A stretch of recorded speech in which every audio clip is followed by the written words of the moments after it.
All right, so now that we have our crotch seam stitched twice, we are ready for step 3. So we're going back to our guide sheet, and it says stitch the front to the back at the side seams.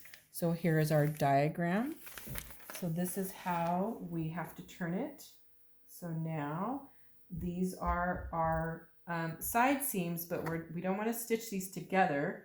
We want to turn them so that we have the front side seam matching with the back side seam.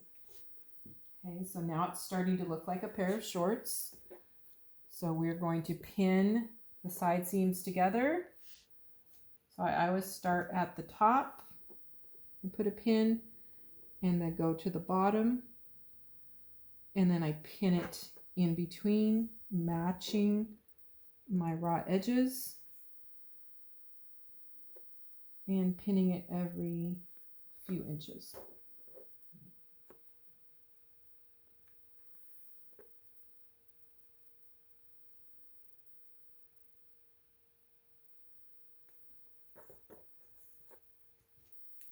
All right, so now that I have my pins in place, I'm ready to go over to my machine. And remember, we are just straight stitching it, so it's the third stitch over on our machines, and then make sure your back stitch is highlighted. So here it's not highlighted, you just press it and it's highlighted, and it will back stitch for you at the beginning. So our raw edges are right here on that first line, and I have just marked mine just so you can see it better in my video.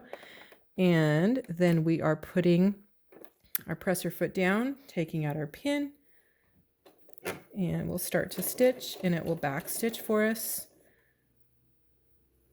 Okay, remember keeping your sewing safety in mind.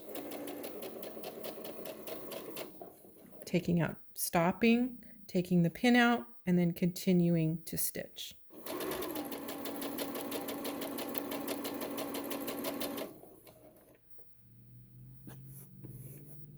And you can always adjust the seam to make sure that those raw edges are matching.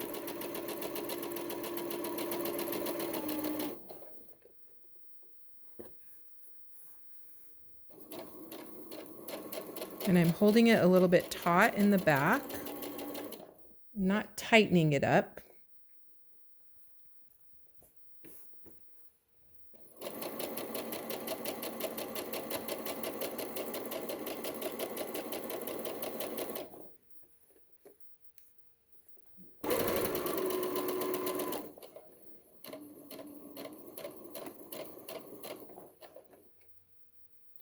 And then as I come to the end,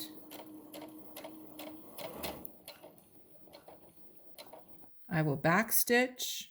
So there's my back stitch, about 2 stitches, and then I'm going forward, and I'm needle up, and I'm clipping it, and then presser foot up. Okay. And then you will repeat that side seam for the other side seam.